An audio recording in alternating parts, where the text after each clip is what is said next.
मेरा नाम है धीरेन्द्र सिंह। आज की वीडियो में हम यील्ड टू कॉल मेथड को भी डिस्कस करेंगे। बॉन्ड यील्ड में काफी बढ़िया मेथड है ये। इसको आज हम डिस्कस करेंगे। फंडामेंटल इन्वेस्टमेंट में काफी इंपॉर्टेंट टॉपिक है ये। ठीक है, चलिए। लेकिन इससे पहले आपने इससे पहले वाली वीडियो देखी है जो कि था मेथड यील्ड टू मैच्योरिटी। तो पहले आप वो वीडियो जाके देखिए, तब आपको यहाँ से समझ में आएगा, क्योंकि उसमें हमने डिटेल में बात करी थी।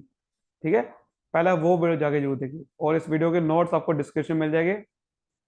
डिस्क्रिप्शन में आपको लिंक मिलेगा। चलिए बिना कोई देरी के शुरू करते हैं। देखो, यील्ड टू कॉल में बस फर्क क्या है। पहले जो मेथड हमने पढ़ा था यील्ड टू मैच्योरिटी था, बिल्कुल एज इट इज मेथड है ये। फर्क क्या है, कॉल को समझना पड़ेगा। कॉल का मतलब क्या है, मैच्योरिटी का तो मतलब क्या होता है कि बॉन्ड कब मैच्योर हो रहा है, कितने साल के बाद हो रहा है। कॉलेबल का मतलब क्या है, कॉलेबल का मतलब यह है कि issuer company has a right to redeem the bond before the maturity.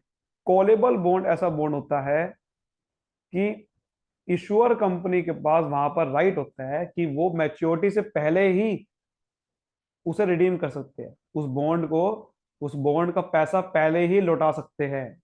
कौन? Ensure company. ठीक है, ये इश्योर कंपनी का राइट होता है। इसे बोलते हैं कॉलेबल बॉन्ड, कि मैच्योरिटी मान लो होने वाली है 10 साल के बाद, लेकिन हम 5 साल के बाद ही उसको पैसा लौटा सकते हैं। तो इसे कॉलेबल बॉन्ड बोलेंगे। ठीक है, तो वही लिखा हुआ है आफ्टर स्टिपुलेटेड टाइम पीरियड। कुछ टाइम पीरियड के बाद, ऐसा नहीं है कि 1 महीने में लौटा दिया। कुछ टाइम पीरियड होने के बाद आपके पास राइट होगा कि आप लौटा सकते हो। तो बस वही होता है कॉलेबल बॉन्ड। बाकी सेम टू सेम मेथड है। In such a case YTM is no of use. फिर वाईटीएम यूज नहीं करेंगे, बिकॉज मैच्योरिटी तो कोई है ही नहीं इसके अंदर। तो उसके लिए हम वाईटी सी मेथड यूज करते हैं। ज्यादा फर्क नहीं है, बस नाम बदल के वाईटी सी हो गया। फॉर्मूला वही लगने वाला है, सब कुछ वही होगा।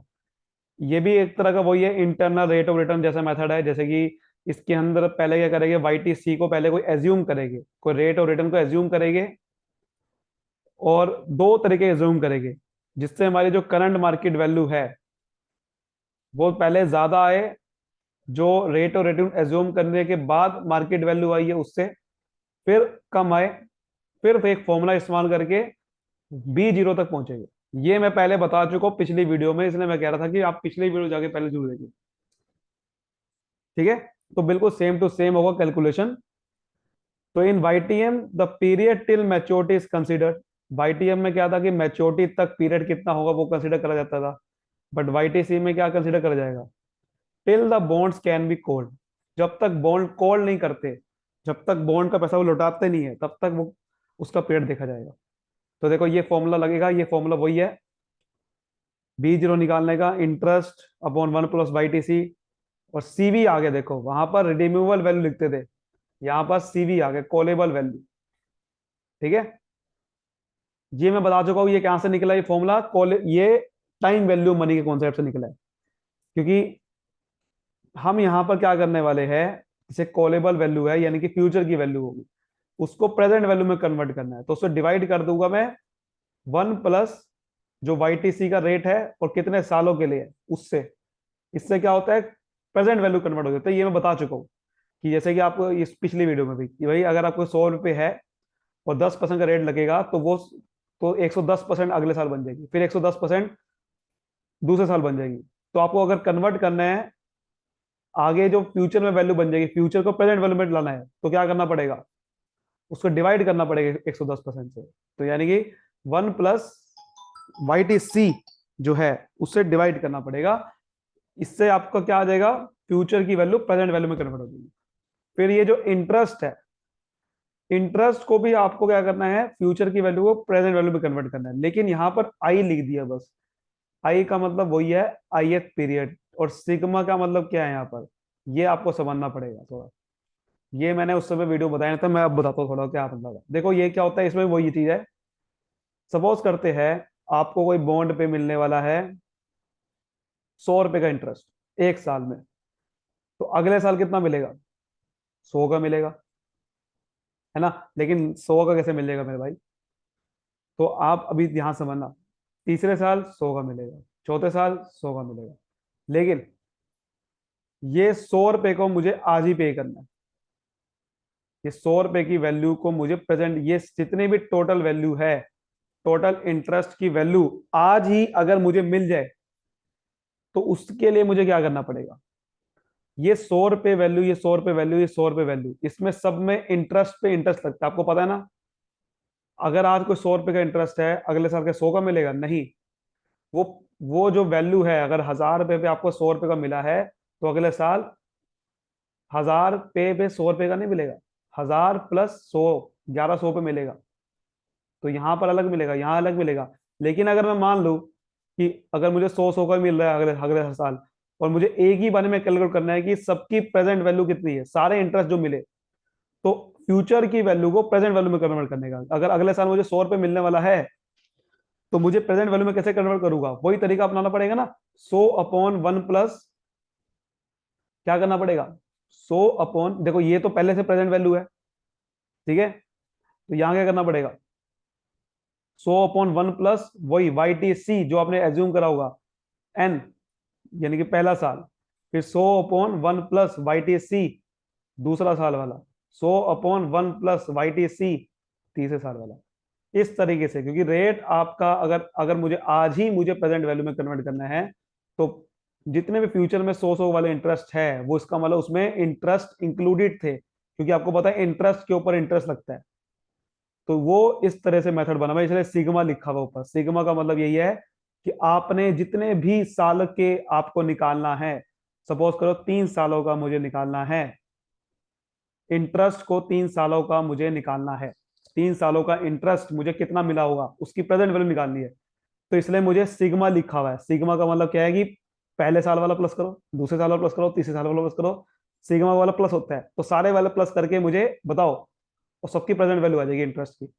फिर कॉलेबल वैल्यू जो था, कॉलेबल वैल्यू को कन्वर्ट करके प्रेजेंट वैल्यू पे लगाओ, तो फ्यूचर की वैल्यू को कन्वर्ट करके प्रेजेंट वैल्यू पे, इंटरेस्ट को प्लस कर दिया, तो आपकी मार्केट वैल्यू आ जाएगी। कितनी बनेगी? मार्केट वैल्यू का मतलब क्या होता है?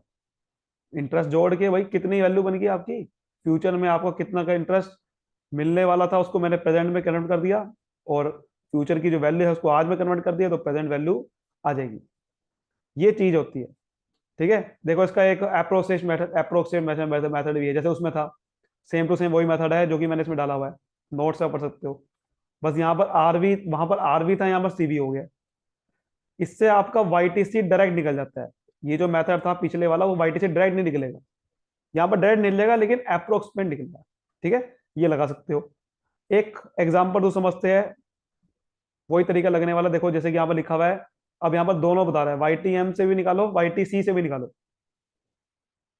तो मैच्योरिटी पीरियड पहले दे रखा है ना, उस वो अगर मैच्योरिटी पीरियड होता है तो YTM मेथड लगेगा, ठीक है।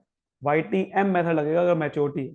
तो मैच्योरिटी कितनी है, यानी कितना है, 10 साल, YTM मेथड लगेगा वहां। कूपन रेट 8% है। फेस वैल्यू कितनी है? फेस वैल्यू आपकी है 1000 रुपये। तो इंटरेस्ट, इंटरेस्ट ध्यान से बनना, कितना लग रहा है? 1000 रुपये पे 8% लगेगा, यानी कि 80 रुपये, ठीक है। मार्केट प्राइस देखो लिखा हुआ 1140 है, मार्केट प्राइस को डिनोट करते हैं B0 से। अब मैं यहां पर एज्यूम करूंगा, ये मेथड क्या करते हैं, पहले एज्यूम करते हैं हम। YTM को एज्यूम करना है ऐसा कि पहले ये जो मार्केट प्राइस निकालू, ये 1140 ना आए, ये कम आए। कम कैसे आएगा? अब ये आपको सोचना है कि मैं रेट को 8% से ऊपर मानूं या नीचे मानूं। देखो 8% मान के तो आपका 114 या आपका 80 रुपये आता है, ठीक है। 8% मानूंगा तो गड़बड़ हो जाएगी। 8% से अगर नीचे मानूंगा, मतलब देखो आपको एक सिंपल सा फंडा समझाता हूँ। YTM अगर ज्यादा होगा ना, तो नीचे वाला आपको पता ना 1 प्लस YTM जो करते हो आप, ये ज्यादा होगा। और जितनी बार ज्यादा होगा तो YTM, ये जो डिनोमिनेटर ज्यादा आ जाएगा। और डिनोमिनेटर आपको पता है, अगर डिनोमिनेटर ज्यादा आ गया तो क्या होगा? जितनी ज्यादा बड़ा डिनोमिनेटर होगा, उतना ज्यादा आपकी B0 कम होगा। और जितना YTM आप कम मानोगे, जो कि डिनोमिनेटर ज्यादा होता है, तो न्यूमरेटर छोटा पड़ गया। अगर YTM नीचे मानोगे तो B0 ज्यादा आ जाएगा। पहले आप YTM का क्या करो, कम मानो। कम मानो, मान लेते 6% मान लिया, जिससे मुझे मार्केट वैल्यू कम आए, तो 6% निकालूंगा। अब देखो ध्यान से समझना, ये तरीका आप अपनाऊंगा, जैसे कि जो मैं अपना रहा था B0 से, B0 is equal to sigma, है ना, जो कर रहा था मैं, sigma I is equal to, कितना आई है, आई कितना है भैया, कितने साल का निकालना है, 10 साल, है ना। तो 10 साल, लेकिन ये ध्यान रखना 10 साल और एन कितने हैं 10 साल। क्या आई भी 10 साल बनूंगा? ध्यान से समझना, ये ही तो मैं कह रहा था।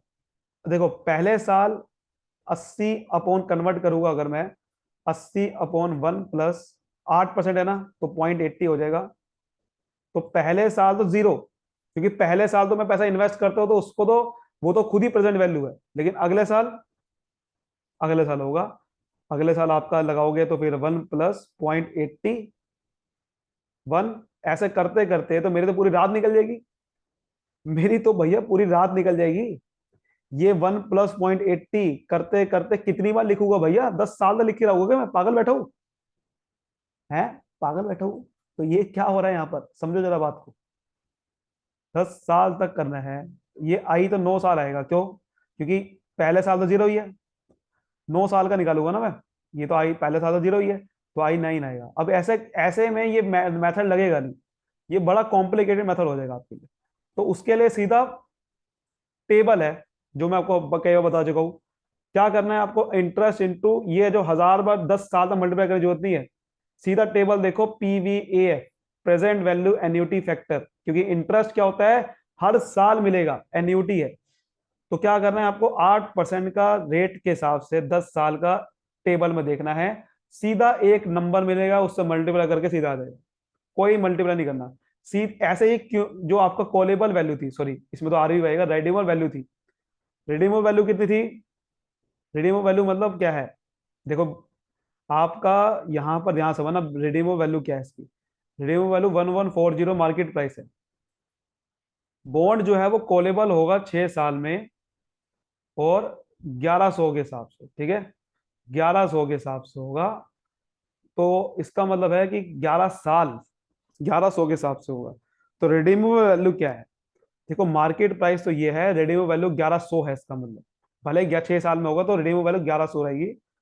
तो उसके हिसाब से करेंगे। लेकिन अब देखो इसमें भी आपको क्या करना है, ऐसा नहीं करना आपने 1 + 0.80, और आपको क्या करना है 10 साल, यहाँ 10 साल लिखूंगा भैया, 10 साल पागल बैठा हूँ, मल्टीप्लाई करने बैठ जाऊंगा।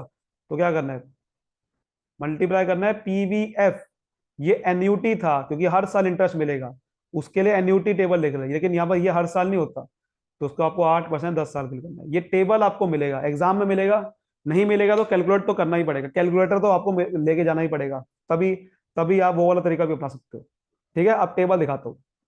टेबल दिखाने से पहले आपको सीधा टेबल तो आपको दिखा देता हूँ, चलो टेबल में आपको डाल देता हूँ नोट्स में भी। ठीक है, इस तरह से ये टेबल आपके सामने है, यहाँ से आप पढ़ सकते हो। तो बहुत ही इजी तरीके से सीधा आपको क्या करना है, जैसे कि आपको यहाँ रेट देखना है। फॉर एग्जाम्पल मैं यहाँ पर देखना चाह रहा था ना कि 8% 10 सालों के लिए देख रहे हैं। तो आपको क्या करना है? 8% देखना है इस टेबल में कहाँ है। ठीक है, तो देखिए ये आपको मिल गया 8%। और 10 साल, ये नीचे 10 साल है, तो देख लो चलो 10 साल के लिए 8% क्या आ गया? 6.7107। तो ये इससे मल्टीप्लाई कर देना है, सीधा निकल के आ जाएगा।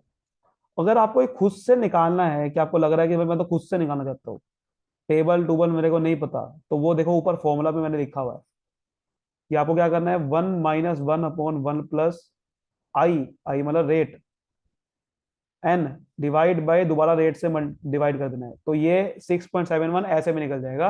यानी कि आपको इस तरह से निकाल सकते हो, ठीक है। तो इस तरह से है। और ये अगले मैंने PVF टेबल दे रखा है। ये आपका टेबल है जो कि 10% से लेकर 36, देखो मैंने 10 साल का ही मैंने नीचे पीरियड दे रखे हैं, क्योंकि इससे ऊपर पीरियड आते भी नहीं है ज्यादातर। ठीक है ना, यहाँ पर तो मैंने 30 साल तक पीरियड दे दिए, लेकिन रेट सिर्फ 15% तक ही है, क्योंकि इससे ज्यादा ऊपर आते नहीं जाते। ठीक है, तो ऐसे करना है। देखो मैंने यहाँ पर ये क्वेश्चन है ना, देखिए ये आप इस तरह सोल्व करने वाले होंगे, है ना। हम इस तरह से करेंगे 80 ये मैंने थोड़े पिछले वीडियो में थोड़ा सा आपको गलत बताया, ये गलत शायद मुंह से निकल गया था कि हम इंटरेस्ट को 80 जैसे आपको इंटरेस्ट मिला तो आगे कितना इंटरेस्ट मिलेगा, जिस नंबर ऑफ ईयर्स का, वो निकालते हैं सी आपको PVF से। बट नहीं, आगे नहीं, पीछे से आगे जाते हैं, पीछे सॉरी आगे से पीछे जाते हैं। मतलब कि फ्यूचर में जितने भी इंटरेस्ट मिलने वाला है उनको आज की वैल्यू में कन्वर्ट करते हैं। वो CVAF होता है कि अगर मेरा आज का इंटरेस्ट है और फ्यूचर में उसकी वैल्यू क्या बन जाएगी, उसको कन्वर्ट करना है एन्यूटी यानी कि हर साल अगर 80% इंटरेस्ट मिलेगा, उसके फ्यूचर में कितनी वैल्यू बन जाएगी, वो सीवीएएफ से होती है। बट यहां पर हम क्या था कि जितने भी फ्यूचर की वैल्यू है, मुझे पता है पहले फ्यूचर में इतनी वैल्यू बनने वाली है, उसको मुझे आज में कन्वर्ट करना है कि अगर मुझे सारा का सारा इंटरेस्ट आज ही मिल जाए, तो ये सारी वैल्यूज को जो अगली वाली है, पहले साल वाली, दूसरे साल वाली, उसको प्रेजेंट वैल्यू में कन्वर्ट करना पड़ेगा, तो उसको उसकी वैल्यू कम हो जाएगी। लेकिन जब ये 80 है, अगर मुझे हर साल, मैंने सपोज करो कि 80 रुपए मुझे एक एफडी करवानी है, तो ये 80 रुपए कितना बन जाएगा फ्यूचर में, तब मुझे सीवीएएफ से मल्टीप्लाई करना पड़ता है। लेकिन अगर मुझे कोई इंस्टॉलमेंट पे करनी है, जैसे कि मुझे एक साथ आज ही इंस्टॉलमेंट पे करनी है, और मान लो 80 80 रुपए की इंस्टॉलमेंट है, तो मैं फ्यूचर की वैल्यू को डिस्काउंट करूंगा, क्योंकि ये थोड़े कि उतना को उतना पे कर दूंगा, क्योंकि फ्यूचर की वैल्यू को मैं मान के चलूंगा, उसमें इंटरेस्ट इंक्लूड है, तो वो वैल्यू कम कर दूंगा। तो ये चीज होती है, देखो इस तरह से आपको नहीं करना है। कैसे करना है, सीधा टेबल लगाना है। तो सीधा मैं आपको दिखाता हूँ, सीधा सोल्ड जो क्वेश्चन है, जो कि नोट्स में मिल जाएगा। देखो क्या करना है, सबसे पहले हमने वाई टी एम को 6% माना हुआ है। अब यहां पर देखिए, ये बॉन्ड की वैल्यू 1000 पे है। यहां पर ध्यान समझना है कि मैंने वाई टी एम को 1000 यहां के लिए है। देखो ध्यान समझना, बॉन्ड जो है वो रिडीमेबल वैल्यू क्या है बॉन्ड की, देखो बॉन्ड की रिडीमेबल वैल्यू क्या है, 1100 है, बट वो कॉलेबल है। ध्यान रखना, मार्केट प्राइस क्या है बॉन्ड का, 1140, बट ये मार्केट प्राइस है 1140, मैं यहां नहीं लूंगा। यहां क्या लेते हैं, हमने मान के चल लिया कि रिडीमेबल वैल्यू जो है एट पार है, क्योंकि जब क्वेश्चन में कुछ नहीं दे रखा होता ना, तो हमें क्या मानना होता है, रिडीमेबल जो होगा बॉन्ड, वो जितने का पहले, जितने का बॉन्ड फेस वैल्यू थी, उतने का ही रिडीम हो जाएगा, ना प्रीमियम पे ना डिस्काउंट पे। इसलिए यहाँ पर 1000 पे लिया हुआ है, और आप भी 1000 पे ही लेना है, क्योंकि हम मान के चल रहे कि रिडीमेबल वैल्यू क्या है, 1000 ही है। तो 1000 ले लिया है, तो आपका देखो सीधा आपको पीवीएफ टेबल से जाना है, निकाल के आपको दिखा भी देता हूँ। 6% 10 साल के लिए देखना ना, तो देखो यहाँ जाओ, 6% ये रहा, 10 साल ये रहा, कितना वैल्यू है, 7.3601। क्या लिखा हुआ है यहाँ पर, है ना बढ़िया। एक ही बारे में देखो झटके में निकल जाएगा। तो पहले देखो आएगा वैल्यू 1146.80, तो पहले वैल्यू आना चाहिए B0। ये मार्केट प्राइस से कंपेयर करना है इस वैल्यू को, और ये वैल्यू को V1 मानेंगे। तो V1 क्या है, मार्केट प्राइस है, मार्केट वैल्यू, मार्केट प्राइस क्या लिखा हुआ है, 1140, उससे ज्यादा ये कम है, उससे ज्यादा है ना, 1140 से ज्यादा है, तो ये आ गया। फिर आपको एक ऐसी वैल्यू लेनी है पी, आपको वाई टी एम, जिससे ये B0 क्या है, कम है। ठीक है, पहले अब B0 ज्यादा है, तो B0 ज्यादा है मार्केट वैल्यू से, ये वाली अब देखो फिर आपकी कम आ गई। तो ये कैसे लिया आपने, सबसे पहले आपने वाई टी एम 6% लिया, जैसे मैंने को समझाया था कि डिनोमिनेटर आपका नीचे, जब आपका वाई टी एम ज्यादा लेते हो, तो आपका जो बी मार्केट वैल्यू हो जाएगी, वो क्या हो जाएगी, मार्केट वैल्यू देखो यहां पर ज्यादा हो गई है। और जब आपका वाई टी एम, सॉरी, जितना ज्यादा वाई टी एम लोगे, उसकी मार्केट वैल्यू कम हो जाएगी। और वाई टी एम जब आप कम लेते हो, देखो पहले कम लिया तो ये ज्यादा होगी, अब देखो ज्यादा लेना है तो कम हो जाएगी। फिर जब ये हो जाएगा, तो फिर आपको ये फॉर्मूला पुट करना है ऐसे लिख के, कि ये वाला फॉर्मूला वही वाला फॉर्मूला है, वाई टी एम लोअर, ये वाला फॉर्मूला लगाया, 6.09% आ गया। इसका मतलब वाई टी एम 6.09% ऐसा है, जिससे आपका मार्केट वैल्यू क्या बन जाएगी बॉन्ड की, 1140, जो आपकी थी मार्केट वैल्यू, उतनी बन जाएगी। ये समझ आ गया। अगर लेकिन 6% लूंगा तो कितनी बन रही है, इतनी वैल्यू बनेगी। ज्यादा लूंगा तो इतनी वैल्यू हुई, लेकिन 6.09% ऐसा रेट है, जिससे मेरा मार्केट वैल्यू बॉन्ड की उतनी रहेगी। ठीक है, अब देखो वाईटीसी में बस क्या आ गया, कॉलेबल वैल्यू। अब कॉलेबल वैल्यू क्वेश्चन में क्या दे रखी है, 1100 दे रखी है। अब आपको 1100 लेना है, क्योंकि दे रखा है। और फर्क क्या हो जाएगा, यहां पर आई अब 6 साल का हो गया, क्योंकि कॉलेबल में 6 साल का है। कॉलेबल कब है, 6 साल, यानी कि 6 साल के बाद कंपनी रिडीम कर लेगी। तो 10 साल नहीं लेना वाईटीसी मेथड में। तो वही तरीका अपनाना है। ठीक है, पहले देखो आपने वाईटीसी 6% लिया, फिर ज्यादा लिया, तो देखो वैल्यू इतनी आ गई। फिर आपको क्या करना है, वही, अब इसमें वाईटीसी थोड़ा ज्यादा, वाईटीसी जो ज्यादा आ रहा है, क्योंकि कॉलेबल आपकी वैल्यू 1100 थी ना, तो 6.53% आ गया। ठीक है, इससे आपका बॉन्ड की वैल्यू उतनी रहेगी। तो उम्मीद करता हूँ ये वीडियो से आपको बहुत अच्छे समझ में आ गया। ये आपको इलेक्शन सोल्व करके दिखाई है मैंने, और ये चीज आपको मैं आपको इसी नोट्स में और भी क्वेश्चन डाल दूंगा सोल्ड वाले, जिससे आप प्रैक्टिस कर सकते हो। तब तक मिलते हैं अगली वीडियो, तो bye bye, thank you so much.